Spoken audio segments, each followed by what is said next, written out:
देखते हैं कौन सा है। First question, the ratio of voltage generated in short pitch coil. अगर तुम्हें याद हो, शॉर्ट पिच कॉइल के लिए ई का फॉर्मूला क्या लिखा था? 4.44 F into N into five into cos alpha by two. Cos alpha by two याद आया? आया कहां से था? क्योंकि जो हमने फाइव शॉर्ट पिच कॉइल का किया था वो क्या किया था? Five M into cos alpha by to.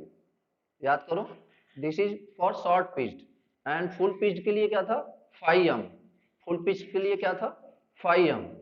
तो E S upon E P, short pitch upon full pitch, तो directly proportional to phi S upon phi P. And phi short क्या है? Cos alpha by two, phi M cos alpha by two. And phi P क्या है? Phi M. तो phi M cancel, तो यहाँ पे क्या आ गया? Cos alpha by two, and that is equal to what? K P. Answer is what? Coil span factor. Clear है सबको? या फिर इसी को क्या बोलते थे? Pitch factor. इसी को क्या बोलते थे? Pitch factor, not peak factor. इसी को क्या बोलते थे? Pitch factor, not peak factor.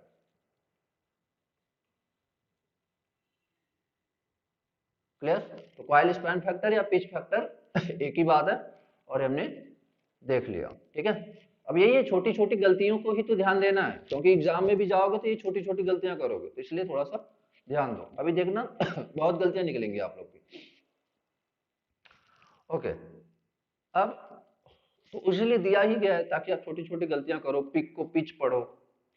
समझ रहे हो? ओके, पहले में किसी को डाउट नहीं है ना? पहले में किसी को डाउट नहीं है?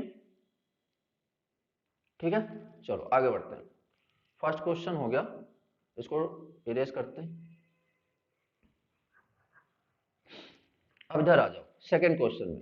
तो सेकंड क्वेश्चन में क्या है? अब बी आंसर। ओके, तो सबसे पहले तो ओमेगा निकाल लो। ओमेगा होता क्या है?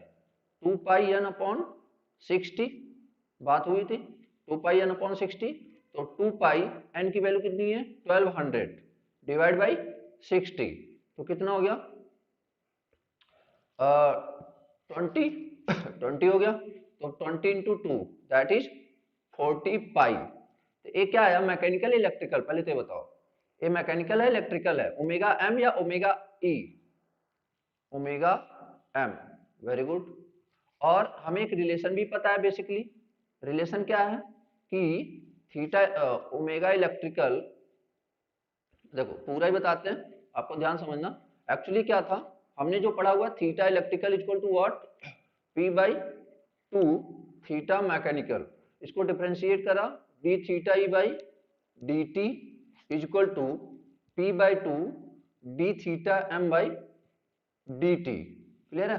अब ये जो D theta E by D T है, इसको क्या बोल सकते हैं? Omega E, electrical angular velocity, omega E. और ये जो D theta M by D T है, इसको हम क्या बोल सकते हैं? P by two omega M. तो अभी आपके पास क्या आ चुका है? Omega M. तो इलेक्ट्रिकल क्या हो जाएगा? पी की value 6 divide by 2 into 40 pi. तो क्या हो गया बेसिकली? 120 पाई। तो आंसर इज व्हाट? बी। सही है सबका? मैक्सिमम लोगों का सही है। क्लियर है? ओके, अब next question. In all rotating electrical machine torque is developed when relative speed between stator field and rotor field is? Answer is ए। कभी भी कोई भी मशीन हो, कोई भी मशीन हो, अगर उनके बीच का रिलेटिव देखो या ध्यान रखना, यहाँ पे नहीं बोला जा रहा है कि relative speed between stator field and rotor. यहाँ पे क्या बोला जा रहा है? Relative speed between stator field and rotor field. तो कोई सा भी मशीन हो आपका, हमेशा relative torque between relative speed between stator field and rotor field is always zero. Detail में हमने इसके बारे में बात करी हुई है। Okay, next question number 4, what is answer? The value of bread factor for concentrated. देखो फॉर वन, क्यों? क्योंकि for distributed winding it will be less than one, but अगर कंसंट्रेटेड है तो वन। फिर हम मतलब ना तो उसमें शॉर्ट पिचिंग कर रहे हैं ना ही कुछ कर रहे हैं, ठीक है। तो सारा अपना मार्क आपका जिस पे आपने आंसर किया वो साथ में रख रहे हो ना, साथ में टिक करते चल रहे हो ना आप, क्योंकि यार देखो मुझे फिर दोबारा से काम नहीं करना पड़े, ठीक है, क्लियर है। तो और बाद में हम पूरा टोटल करके मुझे एक बार ऐसे बता देना फॉर्मेलिटी, ठीक। तो first, second, third and fourth, clear, okay. Next next आ जाओ। तो यहाँ पे देखो क्वेश्चन नंबर 5 क्वेश्चन नंबर 5 में क्या आंसर होगा? सी, क्योंकि जब लैप वाइंडिंग की बात होती है, ध्यान से सुनना, थोड़ा सा कॉन्सेप्ट भी है। लैप वाइंडिंग में जो कम्यूटेटर पिच होता है, लैप वाइंडिंग के लिए जो कम्यूटेटर पिच मतलब रिप्रेजेंट करते हैं वाईसी से, ठीक है। तो वाईसी की वैल्यू कितनी होती है? Plus minus M. और अगर अगर यही क्वेश्चन होता सिंप्लेक्स की जगह डुप्लेक्स होता, तब आपका आंसर क्या होता? अगर सिंप्लेक्स की जगह डुप्लेक्स होता तब आपका आंसर क्या होता? जल्दी बताओ। जब सिंप्लेक्स की जगह डुप्लेक्स होता तो answer is D, answer is D.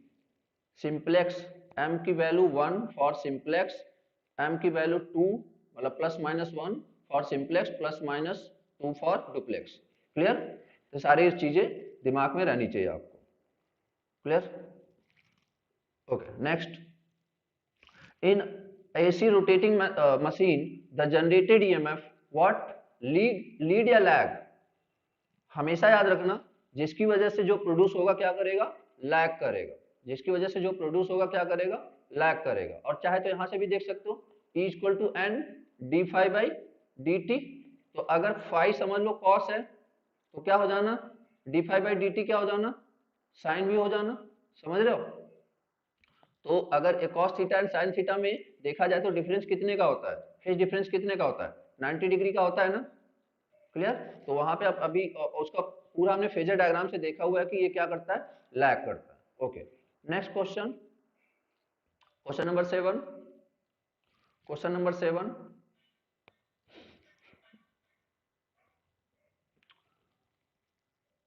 यहां पे देखो कुछ गलतियां कर सकते हो आप।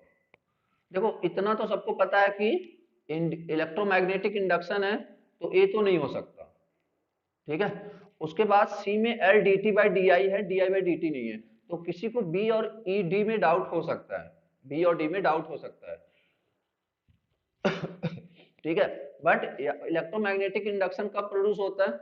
जब आपका फ्लक्स की कटिंग हो रही हो, मतलब इंड्यूस्ड ईएमएफ का फॉर्मूला क्या था? N D phi by D T, मतलब जबकि फ्लक्स का लिंकेज हो, बेसिकली वेरिएबल फ्लक्स का लिंकेज हो। And answer is what? D, answer is what? D, ठीक है। This is flux linkage, this is flux linkage और इसी फ्लक्स लिंकेज की वैल्यू क्या होती है? N into I. इसी फ्लक्स लिंकेज की वैल्यू क्या होती है?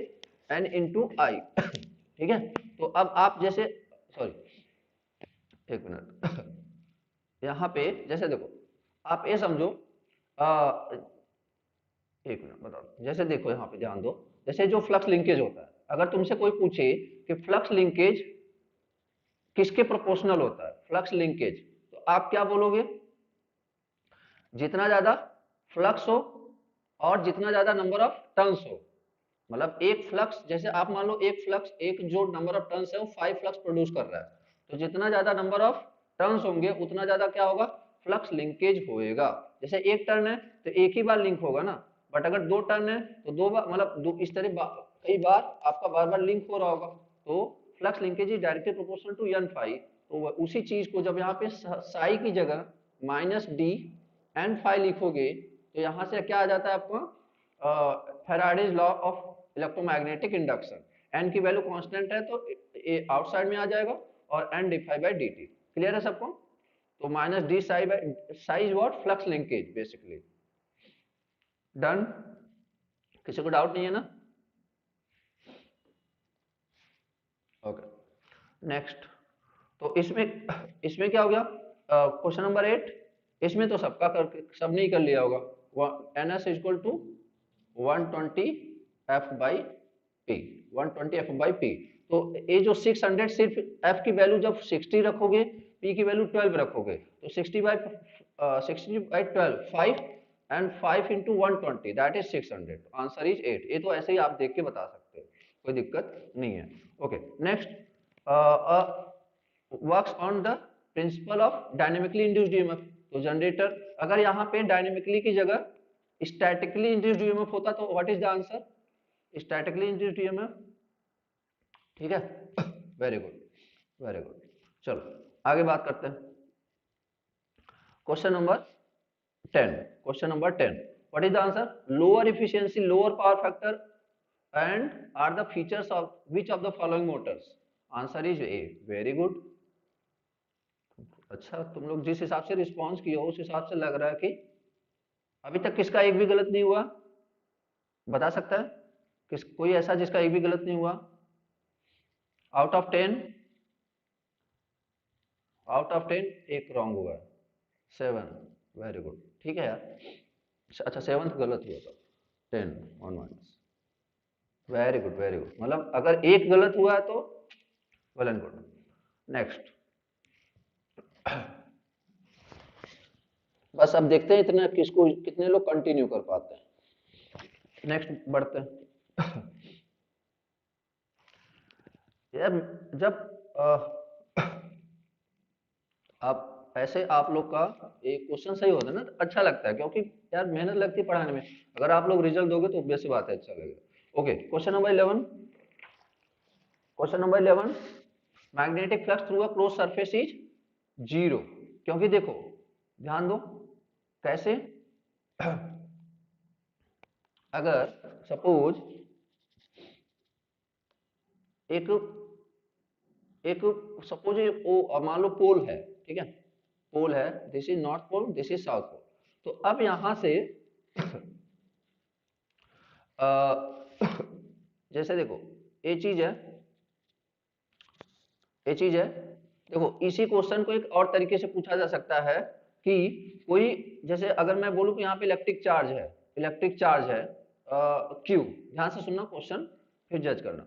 एक इलेक्ट्रिक चार्ज है क्यू, तो इसके बाहर एक हमने सर्कल, बाहर एक ऐसे गॉसियन सरफेस ले लिया, तो इसके बाहर टोटल फ्लक्स कितना होगा? टोटल फ्लक्स कितना होगा? क्या क्या होता है Gauss law? Total charge upon epsilon naught, total charge upon epsilon naught, याद है? Total charge upon epsilon naught Q by E. ठीक है, वेरी गुड। ओके, बट अगर मैं इसी सेम मैनर में तुमसे थोड़ा सा एक क्वेश्चन पूछूं, एक क्वेश्चन पूछूं, ध्यान दो, अगर इसी सेम मैनर में तुमसे ये पूछूं, देखो ध्यान देना, मैं इसको बताने की कोशिश, अगर ये मान लो कोई मैग्नेटिक मैग्नेटिक पोल है, इसके बाहर कितना मैग्नेटिक फील्ड जा रहा है? What is the answer? ये कई बार एग्जाम में आया हुआ है इसलिए बोल रहा हूँ, इसके बाहर कितना मैग्नेटिक फील्ड जा रहा है? बोलो, इसके बाहर कितना मैग्नेटिक फील्ड जा रहा है? तो याद रखना आंसर इज 0, आंसर इज 0। क्यों? क्योंकि नॉर्थ पोल से निकलेगा और साउथ पोल को इंटर कर जाएगा, बाहर कुछ नहीं जाएगा। But in case of electric field, but in case of electric field हमेशा अगर यहाँ से क्या होगा, अगर यहाँ पे पॉजिटिव चार्ज है तो यहाँ से क्या करेगा? आउट करेगा, हमेशा क्या किधर निकलेगा? बाहर निकलेगा। अगर पॉजिटिव निगेटिव चार्ज है तो अंदर की तरफ फ्लक्स इंटर करेगा। सबको पॉइंट क्लियर है? पॉइंट सबको क्लियर है? ठीक है, okay, very good.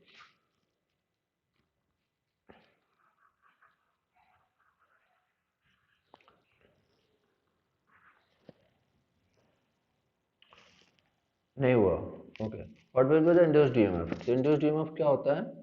Number of turns दिया है तो वही कौन सा फॉर्मूला लगाओगे? N D phi by D T. The coil is remove from the magnetic pole, तो नंबर ऑफ टर्न्स कितना है? 200। उसके बाद फाई की जगह अब देखो यहाँ पे फाई की जगह एरिया, देखो जब भी तुम्हें ऐसा ध्यान देना, अगर फाई की जगह तुम्हारे, अब फाई की वैल्यू है और वहाँ पे एरिया दिया है तो उसकी जगह क्या लिख लिया करो? B into A, B into A. तो D of B into A divide by D T. ठीक है, D into B into A divide by D T. अब यहाँ पे देख लो कौन सा कांस्टेंट है, कौन सा कांस्टेंट है? तो एरिया तुम्हारा फिक्स दे दिया कि इतना है, तो एरिया निकालो बाहर एंड डीबी अपॉन dt, ठीक है, dB बाई dt। तो dB देखो दिया हुआ है कितना, 10 टेस्ला इन 1 सेकेंड, तो यहाँ से कितना आ जाएगा 200 इंटू एरिया इंटू dB की value 10 divide by t that in 1 second. अब बस तुम्हें क्या करना है, इसकी वैल्यू रख देनी है, किसकी, आपके एरिया के। तो एरिया की वैल्यू कितनी है 100 स्क्वायर सेंटीमीटर, याद रखना 100 स्क्वायर सेंटीमीटर। तो सेंटीमीटर अगर करना है तो इसका मतलब क्या हो जाएगा 200 इंटू 100 इंटू सेंटीमीटर, तो सेंटीमीटर का स्क्वायर मतलब काइंड ऑफ 10 के पावर -4 इंटू 10, ठीक है, इंटू 10। अब देखो कितना आएगा, ये तुम्हारा हो गया 2020 2 4, कितना आ गया 20, क्योंकि 0 0 कैंसिल और आपको ये 20 volt. This is your answer. समझ में आया नहीं, समझ में आया नहीं? देखो simple, E equal to N D five by D T, E equal to N D five by D T, और n की जगह 200 और फाइव की जगह b इंटू ए, फाइव की जगह b इंटू ए, और a तुम्हारा दिया हुआ है कि फिक्स है, मतलब ये क्या हो गया कांस्टेंट हो गया, तो a बाहर ले लिया तुमने, और dB by D T, dB by D T. उसके बाद क्या किया 200 इंटू ए इंटू dB की वैल्यू देखो दी थी 10 टेस्ला, तो 10 रख दिया, टाइम की वैल्यू 1, तो यहाँ पे 200 इंटू ए इंटू 10 बाई 1, तो आपका आंसर हो जाएगा। क्लियर है सबको, जल्दी बताओ क्लियर है सबको, इसमें कोई प्रॉब्लम नहीं, ठीक है ओके। तो सिंपल ये वाला भी याद रखना कि E equal to N D five by D T लगाते समय हो सकता है कोई वैल्यू कांस्टेंट रहे, ओके। ये तो हो गया। बाकी क्वेश्चन नंबर 14, इसका तो आंसर सबको पता है कम से कम, किसने इन्वेंट किया हुआ है, किसने किया, इसमें गलत कर दिया नारायण, टेस्ला ने किया हुआ है यार। ओके क्वेश्चन नंबर 15, इसमें भी कोई गलती नहीं होनी चाहिए, 4 पाई इंटू 10 के पावर -7, ठीक ओके, सही गलत लगाते चलना साथ साथ में, okay. Then if the magnetic susceptibility of material is less than 0, then the material is what, diamagnetic. Simple है, क्योंकि देखो जो म्यू आर होता है वो क्या होता है 1 प्लस XM, बस एक याद कर लो काफी है। और एक बात बताओ, for a diamagnetic material what is the mu R, what is the mu R for diamagnetic material, what is the value of mu R for diamagnetic material, what is the value of mu R. And अगर मैं बोलूं कि perfect, अगर मैं बोलूं कि what is the permeability, relative permeability for perfect diamagnetic material, तो क्या बोलोगे 0, तो क्या बोलोगे 0, ठीक है। तो perfect diamagnetic material mu R की वैल्यू 0, अगर नॉर्मल की बात करो तो mu R is less than 1। जब आप ये वैल्यू यहाँ पे रखोगे 1 को उधर ले जाओगे तो XM will be what, XM will be what, negative, ठीक है, XM will be negative, okay. Next question number 17, ये तो MMF इंटू N इंटू आई करना था, 120 into 0.1 that is 12, done, okay. Question number 18, अच्छा इसमें भी देखो वही सेम कॉन्सेप्ट है, determine the EMF between the axis of rotation and the rim of the disc when the disc of radius is 10 centimeter rotation। अच्छा इसमें तो EMF पूछा हुआ है, एक और फॉर्मूला देखते हैं, n d phi by dt, and n की वैल्यू दी नहीं है, तो phi की जगह b into A divide by D T. अच्छा 1 अपॉन टाइम क्या होता है, 1 अपॉन टाइम क्या होता है, फ्रीक्वेंसी, 1 अपॉन टाइम क्या होता है फ्रीक्वेंसी, तो b into A into F and b into A into F, ठीक है। तो अगर इस वाले फॉर्मूले को आप लगा रहे हो, एक बार देखना आंसर कितना आता है, b की वैल्यू कितनी है 3, और एरिया की वैल्यू कितनी है pi R square, pi R की वैल्यू कितनी है 10 सेंटीमीटर, मतलब 10 बाई 100 का whole square, and what is the frequency, frequency दिया हुआ 60 रिवोल्यूशन, यहां से क्या हो जाएगा, एक बार इसको सॉल्व करना, आंसर देखना जल्दी से, एक बार इसको सॉल्व करना, 3 × पाई × 0.1 मतलब 1/100 × 60, तो ये आपका कैंसिल हो जाएगा। तो 18 पाई बाई 10, 18 पाई बाई 10, तो ये हो गया 1.8 × 3.14। इसकी वैल्यू कितनी आएगी? 1.8 × 3.14 कितनी आएगा? 5.65, यही आ रहा है। ओके, तो answer is D, answer is D. Clear? तो यार यहाँ यही कॉन्सेप्ट वहां पे क्यों नहीं लग रहा था?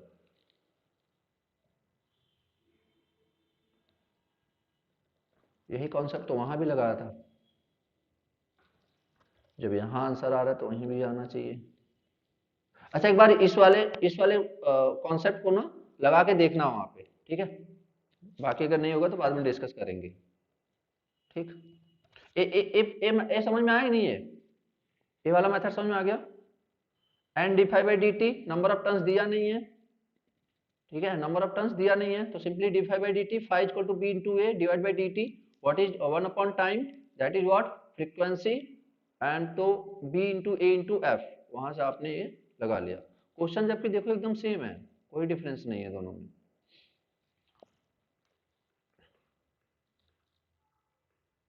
चलो कोई नहीं, आगे बात करते हैं। Question number 19, question number 19।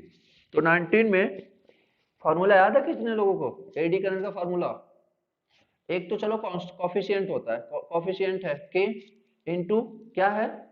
F square. अच्छा, एडी में सारा का सारा देखो याद कराने का तरीका भी बताया था कि ये जो डी स्क्वायर है, मतलब ये सारा का सारा वैल्यू क्या रहेगा? स्क्वायर में रहेगा, ठीक है? डबल डी है तो सारा का सारी वैल्यू स्क्वायर में। तो एफ स्क्वायर, और बताओ T square, F square T square, और B square, very good, B M square, और वी स्क्वायर, वी या वी स्क्वायर?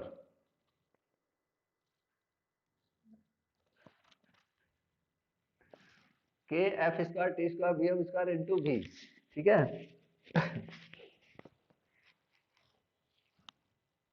के बी एम से ओके। अब यहाँ पे ध्यान दो, इसमें तुम क्या करो? सारा वैल्यूज पुट करो। ए दिया हुआ है 6, के की वैल्यू कितनी है? 2, फ्रीक्वेंसी कितनी है? 50 का होल स्क्वायर, एंड थिकनेस कितना है? 4 इंटू 10 के पावर -3 का होल स्क्वायर, ठीक है? क्योंकि एमएम में दिया हुआ है, 4 इंटू 10 के पावर -3 का होल स्क्वायर। उसके बाद बीएम, बीएम की वैल्यू कितनी है? निकालनी है, बीएम स्क्वायर की वैल्यू निकालनी है। और वॉल्यूम, वॉल्यूम कितना दिया है? वॉल्यूम नहीं दिया हुआ है, अच्छा 20, वॉल्यूम कितना दिया हुआ है? 20, ठीक है? अब यहां से देखना, सॉल्व करके जल्दी से देखो कितना आ रहा है। कभी क्योंकि ऐसे क्वेश्चन आ सकते हैं, क्योंकि सिंपल फार्मूला बेस्ड है, ठीक है? तो बी एम स्क्वायर की वैल्यू देखो क्या आएगी, यहाँ पे कितना हो जाएगा? 6 डिवाइड बाई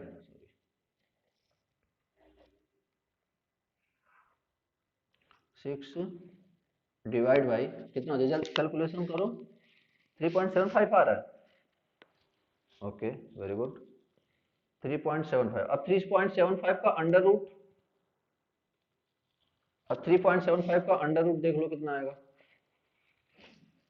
अंडर रूट 3.75, 4 के मतलब 2 का होता तो 4 आता, तो 2 से थोड़ा सा कम, 2 से थोड़ा सा कम, व्हाट इज द आंसर? सी। समझ रहे हो? एक अप्रोक्सीमेशन ले सकते हो आप, जैसे अगर 2 का होता तो 2 का स्क्वायर क्या होता है? 4, और अब 4 से थोड़ा सा कम है तो मतलब 2 से थोड़ा सा डिजिट कम होगा, ठीक है? अगर आपको लग रहा है कि ये भी हो सकता है 1.21, तो 1.21 का जो स्क्वायर होता है क्या होता है? 1.44 होता है ना, समझ रहे हो? तो 1.21 का जब स्क्वायर लोगे तो 1.44 के आसपास आएगा, ये उतना नहीं जाएगा। क्लियर है सबको? ठीक, ओके। तो answer is what? C, answer is what. Okay, next question number 20। Question number 20, तो 20 का आंसर क्या हो जाएगा? देखो ये तुम्हारा जिसने लगाया ठीक है, जिसने नहीं लगाया जान लो कि ये जो लार्ज मशीन में फ्लैट कॉपर की स्ट्रिप्स लगी होती है उसको राइजर्स बोलते हैं, ठीक है, उसको राइजर्स बोलते हैं। राइजर आप नेट पे डालना, flat copper strips risers, net पे तुम्हारे सामने इमेजेस भी आ जाएंगे, ठीक है, ओके। ओ 21 लैप वाइंडिंग, तो लैप मतलब पैरेलल पाथ क्या है? पैरेलल पाथ हाई या लो? लैप मतलब पैरेलल पाथ हाई या लो, मतलब ज्यादा होंगे कम होंगे पैरेलल पाथ लैप में? बोलो यार। पैरेलल पाथ क्या होंगे? हाई, ठीक है। तो हाई मतलब जितना ज्यादा नंबर ऑफ पैरेलल पाथ उतना ज्यादा करंट, तो high current and sorry high current and low voltage, high current and low voltage, ठीक है। इसके लिए हमने न्यूमेरिकल सॉल्व किया हुआ था, वहां पे प्रॉपर हमने इसको एक्सप्लेन भी किया था कि क्यों, किसके लिए हाई पावर के लिए क्या सुटेबल है, low power sorry high voltage low voltage के लिए क्या वेल्डिंग एप्लीकेशन है इसके।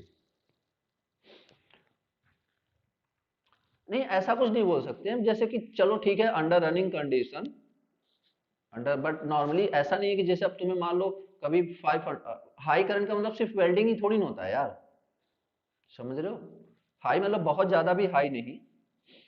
तो ये मत समझ, ऐसा कंक्लूजन मत निकाल लेना कि लैप वेल्डिंग में यूज किया जाता है, इसलिए मैं ये तुम्हें करेक्ट करने की कोशिश कर रहा हूँ। ऐसा आप कहीं नहीं देखोगे कि लैप वेल्डिंग में यूज किया जाता है, ठीक है, कर सकते हो बट ऐसा फिक्स नहीं है। Okay, question number 22। तो 22 क्या होता है? तो देखो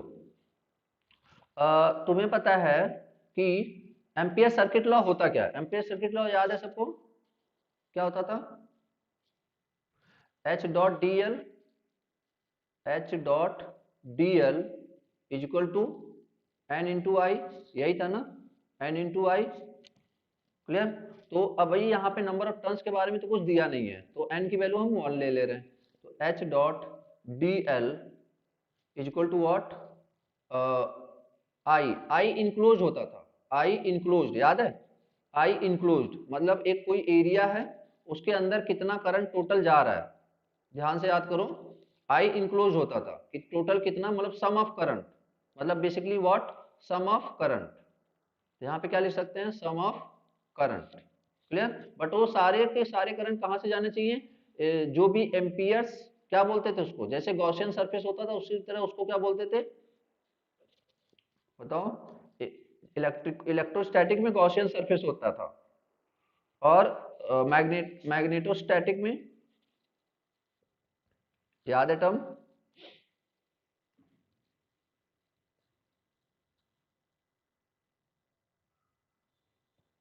बताओ यार। जिस तरीके से इलेक्ट्रिक चार्ज यहाँ पे है, इसके आसपास एक एरिया बनाते थे, इसको क्या बोलते थे? इसको बोलते थे Gaussian surface. In the same manner जब हम मैग्नेटिक फील्ड लेते थे, मान लो इसमें एक करंट है, तो इसके बाहर एक एरिया बनाते थे।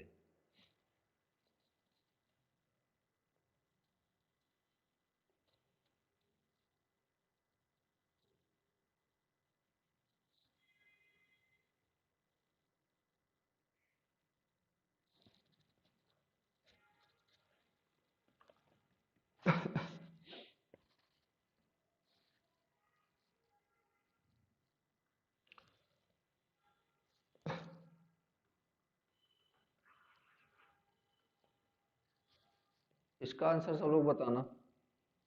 ओके, अब यहाँ पे ध्यान दो, एक तुम्हारा खोज लेना, ऐसा नहीं कि वैसे ही चले जाओ। एच डॉट डी एल, अब यहाँ पे एक चीज ध्यान दो, H dot D L, H की जगह क्या रख सकते हैं? बी इक्वल टू क्या होता है? Mu into H, B equal to B equal to mu H, तो एच की वैल्यू क्या हो जाएगी?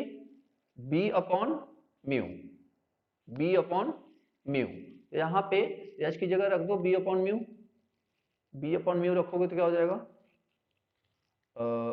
एच की जगह B dot D L, mu उधर चला गया, सॉरी हाँ, म्यू म्यू उधर चला गया तो आपका क्या हो जाएगा,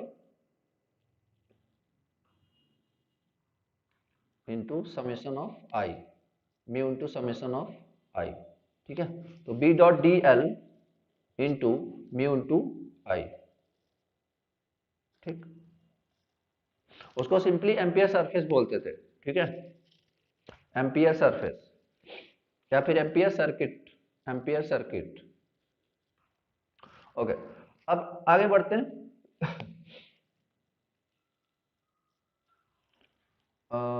23, 23 का आंसर बताओ। 23, तो इसका आंसर इज व्हाट, इसका आंसर कौन सा था? 22 का आंसर इज ए।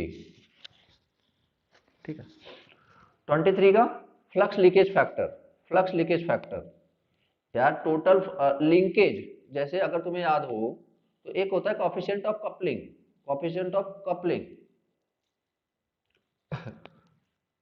क्या होता है कि कितना टोटल, जैसे मान लो तुम्हारा जो टोटल फ्लक्स है दैट इज 5 टोटल, हो गया ना ये, जैसे सपोज टोटल फ्लक्स है 5, तो 5 में क्या होता है, कुछ लिंक होता है, मतलब ऐसे समझ लो 511 प्लस 512, तो कुछ लिंक होता है। ठीक है, और कुछ क्या हो जाता है, लीकेज हो जाता है। ठीक है, कुछ लीकेज होता है, कुछ लिंक होता है। तो जब लीकेज अपॉन टोटल फ्लक्स हो तो उसे क्या बोलते हैं, flux leakage factor, flux leakage factor. ठीक है, 24, 24 का तो सिंपल है, परमीनेंस पूछा है। तो देखो पहले तो याद करो what is permeance, what is permeance, reciprocal of reluctance, पहले तो याद करो what is permeance, reciprocal of reluctance, and what is reluctance, reluctance is MMF upon, MMF upon flux, MMF upon flux. तो याद करो जैसे जैसे रेजिस्टेंस क्या होता था, वोल्टेज अपॉन करंट, इसी तरीके से रिलक्टेंस क्या होता है, एमएमएफ अपॉन फ्लक्स। तो ऐसे एमएमएफ कितना है, एमएमएफ कितना है 25 और फ्लक्स कितना है 50, तो इसका इसका जस्ट रेसिप्रोकल कर दो, इसका जस्ट रेसिप्रोकल कर दो, तो 50 upon 25, 50 upon 25, answer is 2। Clear है, तो ये भी कॉन्सेप्ट अच्छे समझना, ये भी कॉन्सेप्ट रिकॉल कर लेना, एंड ये तो चलो पता ही है। ठीक, आंसर इज 24 का डी। क्लियर, ओके, नेक्स्ट 25, इसमें बताओ थोड़ा सा व्हाट इज 25। ये अच्छा क्वेश्चन है, ये थोड़ा सा ध्यान दो, है तो सिंपल ही, है तो सिंपल ही। एक ई लिख लेना, इसका फॉर्मूला लिख लेना, magnetic field strength, magnetic field, तुम्हारे एग्जाम में भी कई बार आया है क्वेश्चन, एक मिनट, मैग्नेटिक फील्ड स्ट्रेंथ ये पूछा है ना, हाँ स्ट्रेंथ। अब देखो मैग्नेटिक फील्ड जो स्ट्रेंथ होता है वो क्या होता है, एम इक्वल टू एम, हाँ मैग्नेटाइजेशन एक्स इंटू एच। अब देखो यहाँ पे जैसे ससेप्टिबिलिटी और ये क्या है, तो ये जो एच है एक्चुअली, अब मैग्नेटाइजेशन कितना दिया हुआ है 0.728, 0.728, तो यहाँ पे मैग्नेटाइजेशन, मैग्नेटाइजेशन ये कराया हुआ है, मैग्नेटाइजेशन अपॉन क्या हो जाएगा, susceptibility, this is susceptibility, this is susceptibility. ठीक है, अब अच्छा, मैग्नेटिक फील्ड स्ट्रेंथ का मतलब सिंपल सा है कि किसके बारे में बात कर रहा है, एच के बारे में बात कर रहा है। ठीक है, मैग्नेटिक मैग्नेटिक फील्ड स्ट्रेंथ के बारे में मतलब किसकी बात कर रहा है, एच के बारे में बात कर रहा है। अब किसी को अगर डाउट हो रहा है कि सर कैसे पता चलेगा कि एच के बारे में बात कर रहा है, एक चीज ध्यान दो, एच का यूनिट बताना जल्दी से बताओ, what is unit of H, what is unit of H,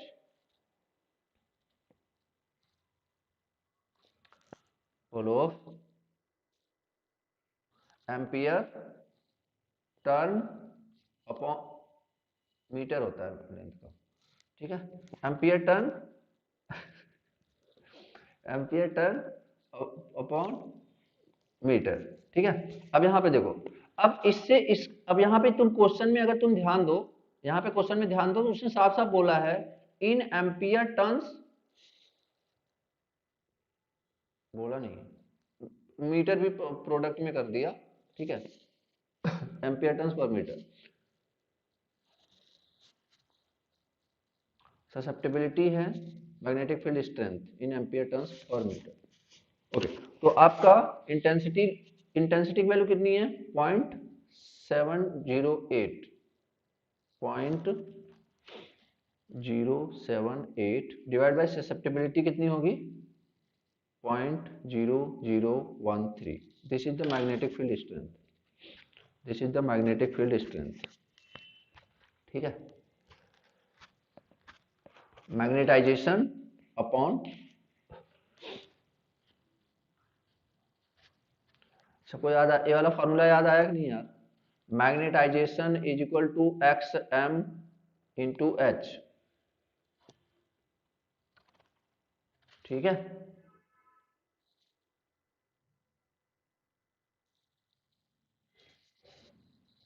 इसमें कैलकुलेटर यार 13 से, अब देखो, अब चलो ठीक है, अब एक ध्यान दो, मान लो तुम्हें बिना कैलकुलेटर के करना है, पहले ये देख लो 1 2 3 4, यहाँ पे 1 2 3 है और यहाँ पे जीरो लगा दो, कोई फर्क नहीं पड़ेगा, समझ पा रहे हो सब लोग, यहाँ पे जीरो लगा दो कोई फर्क नहीं पड़ेगा। और जब नंबर ऑफ इक्वल इक्वल हो गए 1 2 3 4 1 2 3 4, तो आप पॉइंट को हटा दो, पॉइंट को हटा दो, जीरो जीरो से कैंसिल, इस जीरो का कोई मतलब नहीं है, तो 780 डिवाइड बाई 13 हो गया। और 13 का टेबल तो याद ही होगा ना, 13 इंटू सिक्स, 13 इंटू 6 क्या होता है 78, तो क्या हो जाएगा 6 और एक जीरो बचा हुआ तो 60, तो उसमें तो वैसे भी नहीं यूज करना था बिना कैलकुलेटर, इसमें तो कैलकुलेटर की नीड वैसे भी नहीं थी।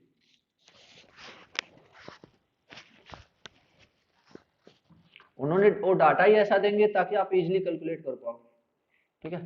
तो आंसर इज व्हाट 60, क्लियर है सबको। ओके, नेक्स्ट क्वेश्चन करते हैं जल्दी से, एटलीस्ट 50 कंप्लीट करते हैं।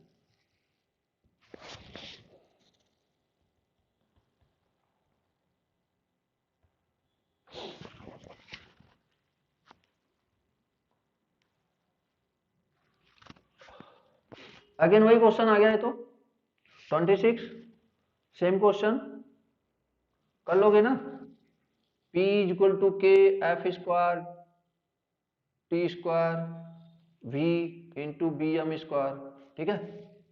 वही जो अभी हमने लिया था फॉर्मूला वही है, ठीक है। तो इसका जो आंसर होगा दैट इज 128, सॉल्व कर लेना, ठीक है। ओके, 27, 27 का जल्दी बताओ, 27 का डी, यार पावर लॉस तो सबके लिए ही है, ऑपरेटिंग कॉस्ट भी उससे मतलब पता चलेगा, and temperature rise end voltage drop जो भी है, ठीक है। 28, परमानेंट मैग्नेट एक्साइटेशन मतलब जिसमें फ्लक्स कांस्टेंट होता है, और फ्लक्स कांस्टेंट किसमें होता है, फ्लक्स कांस्टेंट किसमें होता है सी में, मतलब सेपरेटली में, समझ आ रहा है सबको। परमानेंट मैग्नेट मतलब एक तरीके से कांस्टेंट फ्लक्स, और फ्लक्स कांस्टेंट किसमें होता है सेपरेट में होता है, क्लियर। ओके, देन 29, 29 का क्या हो जाएगा, रिलेटिव परमिटिविटी डायमैग्नेटिक, अभी कुछ देर पहले बात हुई थी, less than 1, less than 1। Okay, question number 30, तो 30 में देखो क्या है, डिटरमाइन द इंटेंसिटी ऑफ, अच्छा इसका भी एक फॉर्मूला लिख लेना, इसको भी लिखवाया था, क्या था, इंटेंसिटी ऑफ मैग्नेटाइजेशन क्या होता है, इंटेंसिटी ऑफ मैग्नेटाइजेशन क्या होता है, pole strength upon pole area, पोल, जिन्होंने नहीं लिखा लिख लेना, पोल स्ट्रेंथ अपॉन पोल एरिया, ठीक है। This is the intensity of magnetisation, तो पोल स्ट्रेंथ कितनी है 60, एरिया कितना है 20, आंसर इज 3, क्लियर। तो pole strength upon pole area, this is what intensity of magnetisation, intensity of magnetisation. ये दोनों फॉर्मूला बहुत अच्छे से याद कर लेना यार, दोनों ही फॉर्मूला अच्छे से याद कर लेना। कौन कौन सा?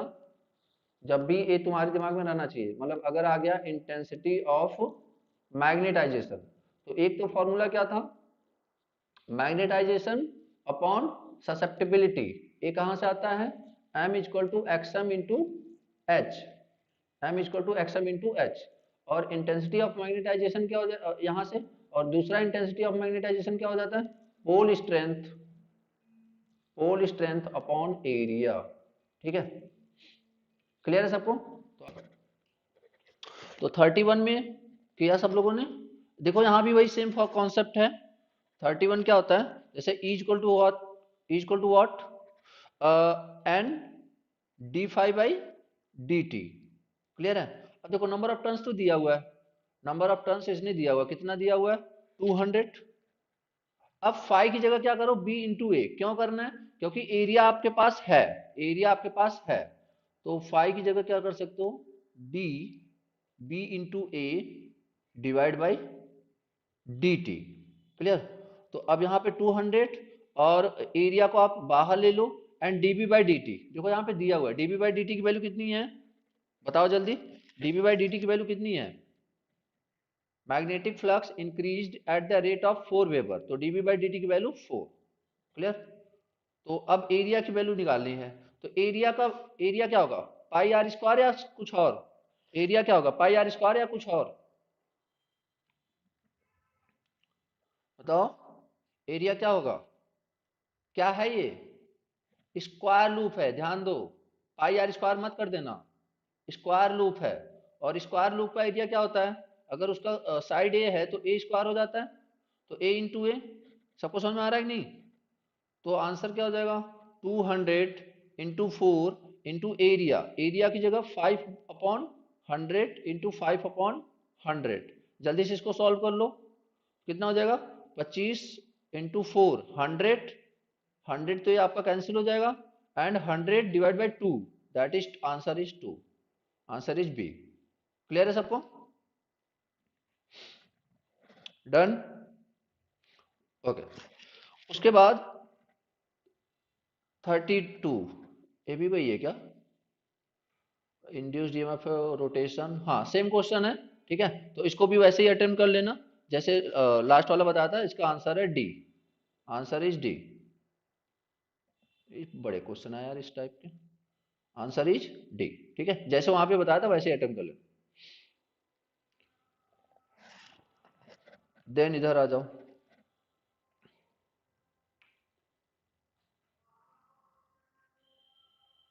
क्या है, during plugging external resistance is also induced into a circuit to limit the following.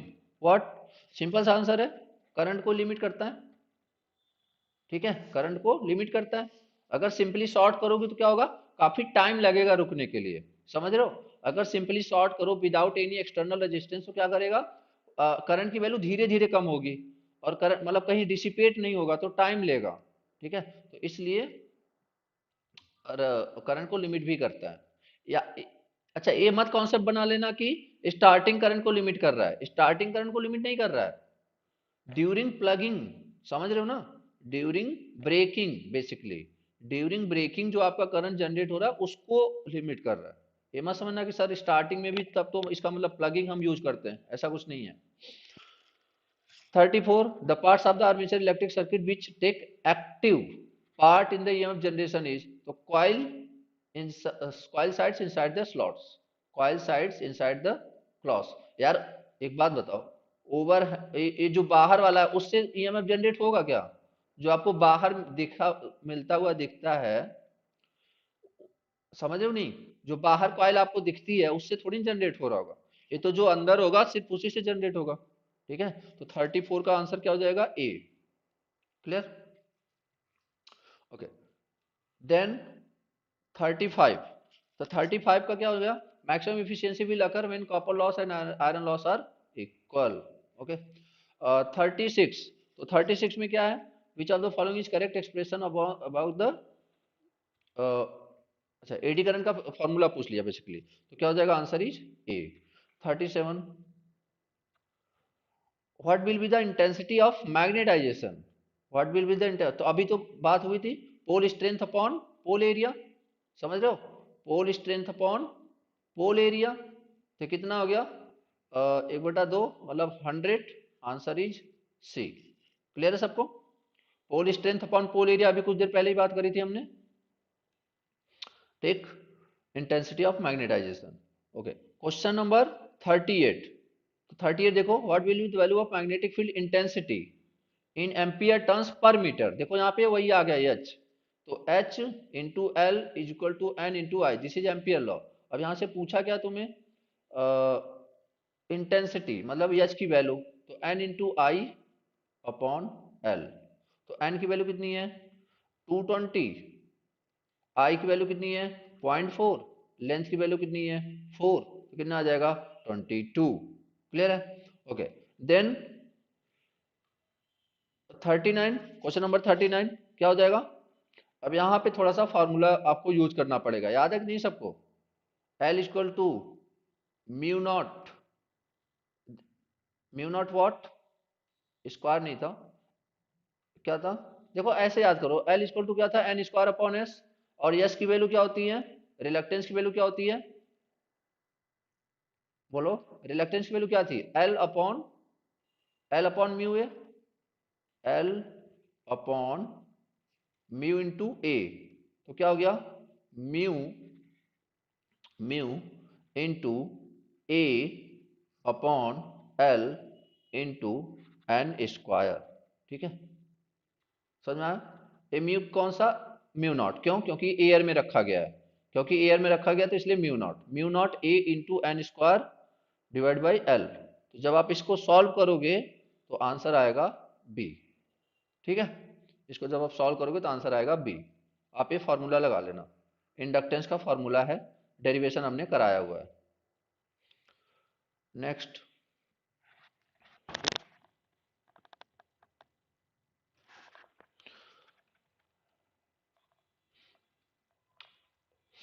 Okay, question number 40। तो 40 में वही वही कॉन्सेप्ट है, 40 में भी वही कॉन्सेप्ट है, समझ रहे हो नहीं, जो भी पहले था एच एल इंटू एन आई। क्लियर है सबको?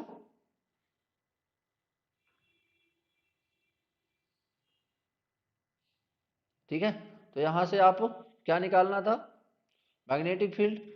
ठीक है, तो क्या हो जाएगा, पहले तो यहां से एच निकाल लो, पहले तो यहां से एच निकाल लो, तो क्या आ जाएगा एन आई अपॉन एल, देखना कितना आ रहा है, अच्छा थोड़ा सा ट्विस्ट है इसमें, एन की वैल्यू कितनी है 260 इंटू आई की वैल्यू कितनी है 4 अपॉन लेंथ की वैल्यू कितनी है 8, तो कितना आ गया 130, 130, तो एच की वैल्यू आ गई 130। ठीक है, बट हमें क्या पूछा है, मैग्नेटिक फील्ड मिली टेस्ला, टेस्ला किसका होता है बी का होता है, बी का, तो बी इक्वल टू क्या होता है mu H, mu naught into H. ठीक है, अब म्यू नॉट की वैल्यू कितनी है 4 पाई इंटू 10 के पावर -7 इंटू 130। जरा जरा इसको सॉल्व करना, कितना आएगा ये 1350, 520 इंटू 3 मतलब 1.15, हाँ, इसको पहले 10 के पावर -3 तो बाहर ले लो, 4 पाई इंटू 130 इंटू 10 के पावर -3 बाहर ले लो, डिवाइड बाई 10 के पावर 4, डिवाइड बाई 10 के पावर 4, देखना है कितना आ रहा है, सॉल्व करके बताओ। 4 पाई इंटू 130, 1.633 इंटू 10 के पावर -4। ओके, वेरी गुड, तो 1.66 आ रहा है, तो मतलब 0.16 हो जाएगा। ठीक है, 0.163 इंटू 10 के पावर -3, तो आंसर क्या हो जाएगा 0.166 इन मिली टेस्ला, 0.166 मिली टेस्ला। क्लियर है सबको? बताओ यार, पहले हमने एच निकाला, ठीक है, सबसे पहले क्या किया एच निकाला, एच के बाद क्या किया बी निकाला, B equal to mu into H, और ये आपका ये टोटल हो गया। ठीक है, डन। ये कौन सा क्वेश्चन था? Question number 40।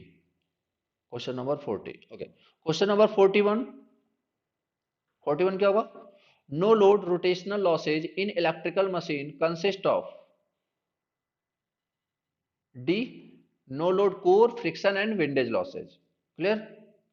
Okay, next. ए नोट कर लिया ना सबने? जिन्होंने ये क्वेश्चन नहीं किया था इसे नोट किया कि नहीं? 40, क्वेश्चन नंबर 40 जिन्होंने नहीं किया था, जिनसे नहीं हुआ था उसने नोट किया। देखो गलतियां अगर अभी, क्या चीज?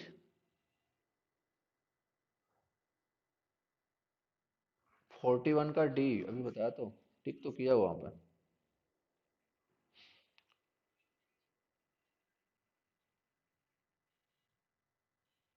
अब तो दिमाग मत ही खराब करो, 5 मिनट से वही बता रहा था, तुम कहाँ सो रहे थे? डी बार बार पूछ रहा हूं। 42 डन। 42 का आंसर बताओ। डी सही है, ऑल ऑप्शंस, क्योंकि फंक्शन ऑफ स्टार्टर क्या होता है? स्टार्टिंग भी होता है, जो भी अगर जैसे ओवरलोड हो गया तो ओवरलोड में क्या होता है? करंट ज्यादा हो जाएगा, और करंट ज्यादा हो गया तो उसको भी लिमिट करेगा, और हाई स्टार्टिंग करंट को तो मिनिमाइज करना ही है। ठीक है, एक्चुअली ये दोनों स्टेटमेंट सेम है कि स्टार्टिंग पर्पज उसमें करंट को लिमिट करना है। तो करंट को लिमिट क्यों करना होता है? सिंपल, जैसे होता है ना, आई इक्वल टू वॉट? भी माइनस, मोटर के लिए, मोटर के लिए क्या होता है? मोटर के लिए V equal to E plus I R, या फिर I equal to V minus E upon R. अब जब स्टार्टिंग होता है तो उस समय ये क्या होता है? ई की वैल्यू क्या होती है? जीरो, यानी कि वैल्यू जीरो होती है ना, तो ई की वैल्यू जीरो। तो आई इक्वल टू क्या हो गया? भी बाई आर। और टर्मिनल वोल्टेज बहुत हाई होता है तो करंट की वैल्यू बहुत ज्यादा होती है, उसको लिमिट करने के लिए हम क्या यूज करते हैं? स्टार्टर। याद है ना सारा कॉन्सेप्ट? सारा हमने डिस्कस किया हुआ है। ठीक है, okay. Question number 43। Question number 43, what is the answer? अब फाइव क्या होता है? Cross sectional area reduce half and what will flux density. तो फाइव इक्वल टू क्या होता है? B into A. तो फ्लक्स डेंसिटी पूछा है, मतलब बी पूछा है, एरिया घटा रहा है, तो ए तो क्या हो गया? रेसिप्रोकल हो गया। मतलब अगर इसको हाफ करोगे डबल होगा, उसको डबल करोगे तो हाफ होगा, तो अगर हाफ किया है तो डबल हो जाएगा। ठीक, ओके। Then question number 44। 44 का बताओ। Leakage coefficient if phi is the air gap and phi is the flux in the iron core. Iron core मतलब टोटल अपॉन, मतलब sorry used upon total, used upon total, this is the leakage coefficient. अभी कुछ देर पहली बात हुई थी, मतलब आपका कितना लिंक हो रहा है, मतलब कितना यूज हो रहा है, upon total, this is the leakage coefficient. Okay, then 45। 45 का बताओ। फॉर एयर, क्योंकि एयर में क्या होता है? सैचुरेशन नहीं आता, क्योंकि एयर में क्या होता है? सैचुरेशन नहीं आता। ठीक है, ओके। इस मतलब ठीक है ना, ज्यादा स्पीड से तो नहीं लग रहा? वैसे यार सिंपल है क्वेश्चन, इसमें तो क्या ही, मतलब ये देखा जाए तो लास्ट के जो क्वेश्चंस थे मुश्किल से 10-15 मिनट में हमने सारे कर लिए, 20 के बाद आउट। ओके, 46 बताओ। 46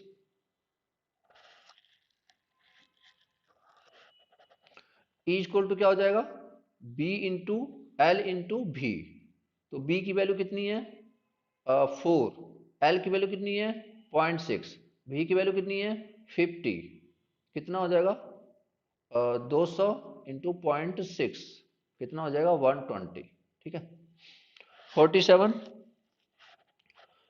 Flux of 2 milliweber pass through a strip of length and breadth 10 centimeter and 20 centimeter. Okay, it is placed at an angle of 30 degree to the direction of uniform magnetic field. What is the magnetic field density? ठीक है, तो मतलब B की value पूछ रहा है आपके पास। B की वैल्यू पूछ रहा है, ओके। किसकी वैल्यू दिया हुआ है, एरिया की वैल्यू दी हुई है, तो मतलब phi equal to B into A लगने वाला है, ठीक है, five equal to B into A. लेकिन अगर एंगल दिया हो, अच्छा एंगल भी है, तो एक बात बताओ, अगर तुम्हें याद हो तो यहाँ पे five equal to B A cos theta होता है, बी ए साइन थीटा होता है। Five equal to B A cos theta होता है, बी ए साइन थीटा होता है, बोलो। सारे लोग गलती कर रहे हो, यहाँ पे बी ए कॉस थीटा होता है। नोट्स ओपन करना, वहां पे मैंने जब तुम्हें कौन सा लॉ पढ़ाया था, गॉस लॉ पढ़ाया था, उस समय बताई थी ये सारी चीजें, उस समय डायग्राम भी बनाया था। देखो आप ऐसे समझो,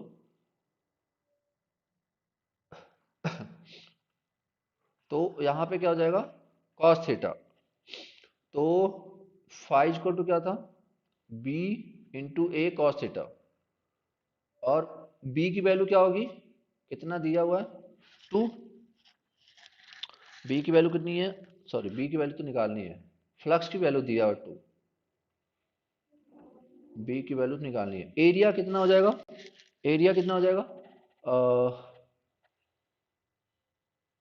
स्ट्रिप है तो 0.1 and 0.2, 0.1 into 0.2 and cos 30, cos 30 की वैल्यू कितनी होती है, √3/2, कितना हो जाएगा, 2/0.02, 2/0.02, या फिर ऐसे लिख देता हूँ, 2/2 इंटू 100, समझ ही रहे होगे सब लोग, √3/2।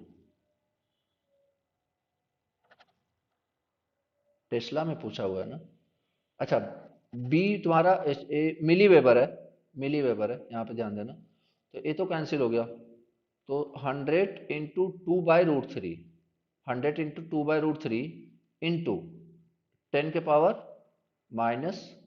क्यों -3, क्यों, क्योंकि यहाँ पे देखो फ्लक्स किस में है, मिली वेबर में, फ्लक्स किस में है, मिली वेबर में। अब इसको जरा कैलकुलेट करना, देखना कितना आ रहा है।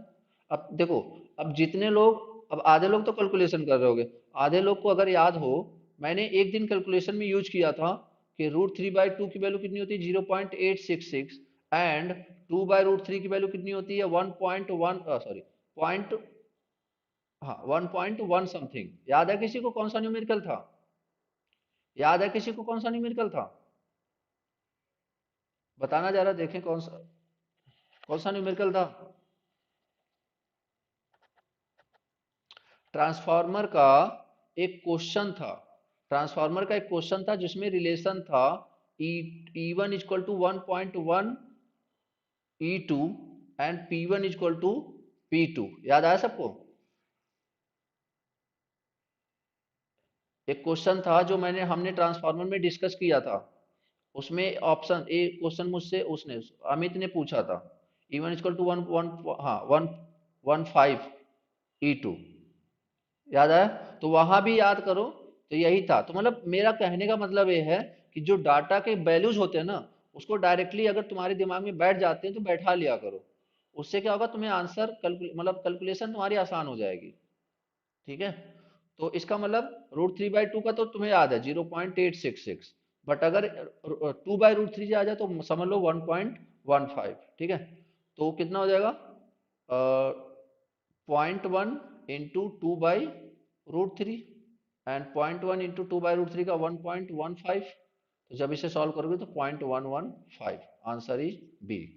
क्लियर है, क्योंकि यहां से आप टाइम सेव कर सकते हो, ओके। एंड 48, 48 बताओ,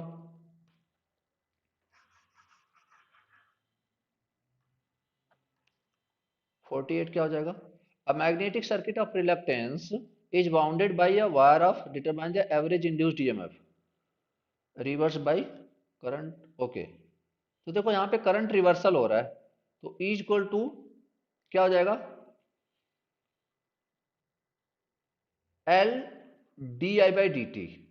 कैसे मुझे पता चला, क्योंकि करंट का रिवर्सल हो रहा है और टाइम दिया हुआ है, तो current of 2 ampere is flowing in the coil is reverse in 15 second. तो अब एल की वैल्यू तो हमें है क्या हमारे पास? क्वेश्चन में एल की वैल्यू दिया है क्या? क्वेश्चन में एल की वैल्यू दिया हुआ है क्या? बोलो। नहीं। तो एल की वैल्यू कैसे निकालें? एल के लिए अभी एक फार्मूला कुछ देर पहले लिखा था, एन स्क्वायर अपॉन एस, याद आया सबको? एन स्क्वायर अपॉन एक्स, ठीक है। तो एन स्क्वायर, एन की वैल्यू कितनी थी, कितनी है? 400, 400 इंटू 400 डिवाइड बाई 3000, कितना हो जाएगा? 1 2 3 1 2 3 160 divide by 3, this is L. तो 160 divide by 3 into D I by D T, current reversal, 2 ampere current flow हो रहा है and current is reversal in 15 second. जरा इसको सॉल्व करना, देखना आंसर कितना आ रहा है।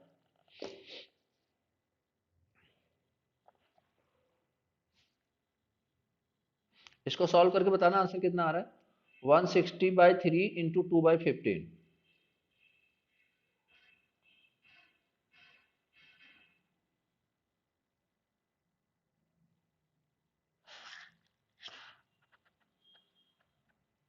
कुछ ज्यादा नहीं आ रहा यार।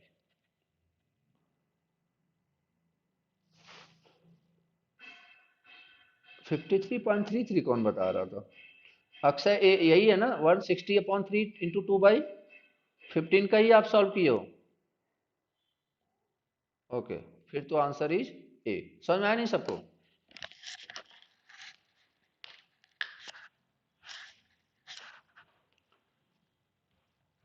सबको समझ में आ गया कि नहीं ये क्वेश्चन? पहले बताओ। A D I by D T मतलब करंट, देखो करंट भी दिया है, टाइम भी दिया है, ठीक है। करंट भी है और टाइम भी है। क्लियर? ओके। ये क्वेश्चन किसका सही हुआ था? एनीवन? मतलब कॉन्सेप्चुअल।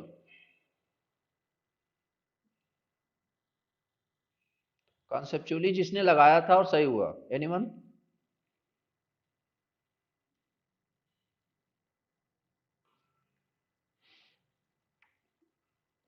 ओके।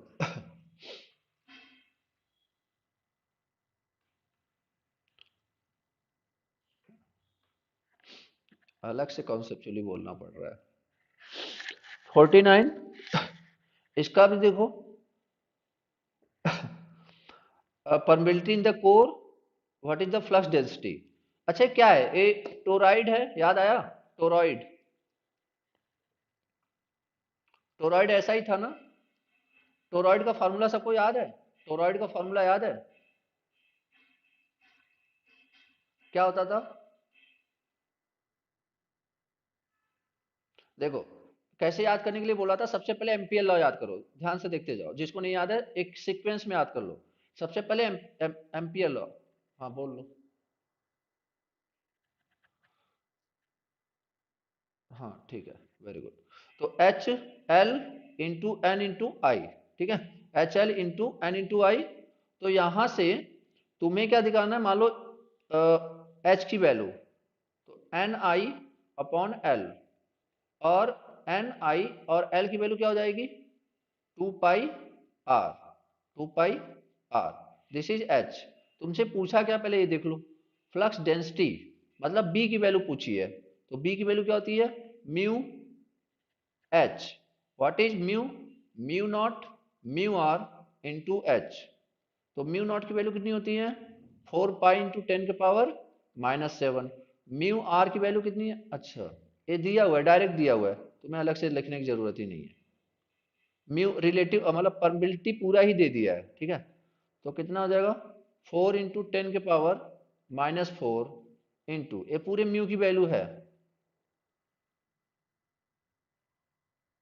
ठीक है। अच्छा, किसी को अगर लग रहा हो कि सर ये कैसे पता पूरे म्यू की वैल्यू है, तो एक बात बताओ, अगर सिंपली कोर मटेरियल की बात करो तो उसका जो परमिबिलिटी होगा, that will be relative permeability, that will be greater than 1 या लेस देन 1। सिर्फ अगर मटेरियल की बात करो, ध्यान से सोच समझ के बोलना। जो अगर कोर की बात करूं तो उसका जो परमिबिलिटी होगा, relative permeability, that is greater than 1 और लेस देन 1। यार बहुत ज्यादा होगा वो तो, 1000 के आसपास, मैंने बताया भी है तुम लोगों से। रिलेटिव परमिबिलिटी 1000 होता है आसपास। दिस इज रिलेटिव, याद आया कि नहीं सबको? अब 1000 तुम्हारा रिलेटिव है, इसमें जब तुम 4 पाई इंटू 10⁻⁻7 से मल्टीप्लाई करोगे, 4 पाई इंटू 10⁻⁻7 से मल्टीप्लाई करोगे, तब तुम्हारा क्या आ जाएगा 10⁻⁻4। क्लियर है सबको जो मैं बोलना चाह रहा हूं? मतलब मैं ये बोलना चाह रहा हूं तुमको ये कंफ्यूजन होना नहीं चाहिए कि क्या है, रिलेटिव परमिबिलिटी है या फिर म्यू नॉट है या फिर म्यू आर है या फिर दोनों का प्रोडक्ट है। तो एक्चुअली ये क्या है बताना जरा, म्यू नॉट है या म्यू आर है या दोनों का प्रोडक्ट है? म्यू नॉट है, म्यू आर है या म्यू है? हाँ, म्यू नॉट या mu R, this is the product, this is the product mu R into mu not. समझ में आ गया सबको? Mu R into mu not, क्योंकि अकेला म्यू आर कभी इसका निगेटिव में हो ही नहीं सकता, इतना कम वैल्यू हो ही नहीं सकता। पंकज समझ रहे हो? अकेला म्यू आर कोर का इतना कम हो ही नहीं सकता। देखो 10⁻⁻4, ठीक है, तो इसका मतलब दोनों का प्रोडक्ट है। तो इसलिए ये दोनों का प्रोडक्ट की वैल्यू, और एच की वैल्यू क्या आ गई, एन इंटू आई। एन की वैल्यू कितनी है 60, आई की वैल्यू कितनी है 5 अपॉन 2 पाई इंटू आर की वैल्यू कितनी है, आर की वैल्यू 5 इंटू 5 अपॉन 100, तो 5 इंटू 100। इसको सॉल्व करना, बताना जल्दी आंसर कितना आ रहा है। इसको सॉल्व करो जल्दी, बताओ आंसर कितना आ रहा है। 4 इंटू 10⁻⁻4 इंटू 60 इंटू, चलो 5 5 तो कैंसिल हो गया, 5 5 तो कैंसिल हो गया, ठीक है। उसके बाद 10 वहां से कैंसिल हो गया, तो 0.4 into 6 divide by 2 pi, divide by 2 पाई, तो 3, तो 1.4 divide by pi, 1.4 divide by 5 पाई, ये तो कुछ इसके आसपास आएगा, बी, बी के आसपास आ रहा है 1.4 डिवाइड बाई पाई, ये तो बी के आसपास आएगा आंसर, ठीक है। तो answer is B, answer is B. Clear है सबको? ये अच्छा क्वेश्चन था, इधर जो भी दो ए भी क्वेश्चन अच्छा था, इसके पहले वाला भी याद रखना, ये जो ए वाला भी अच्छा क्वेश्चन था, ये इधर 47 भी सही था, इस पे भी थोड़ा सा गौर कर लेना, और ए भी था ना थोड़ा सा, ये भी सही था, VBL, ठीक है। तो जो भी अच्छे क्वेश्चन है उसे मार्क कर लेना, ताकि जब दोबारा आप रिवाइज करो तो यहां से, ओके। 50, क्वेश्चन नंबर 50 आंसर जल्दी बताओ। 50,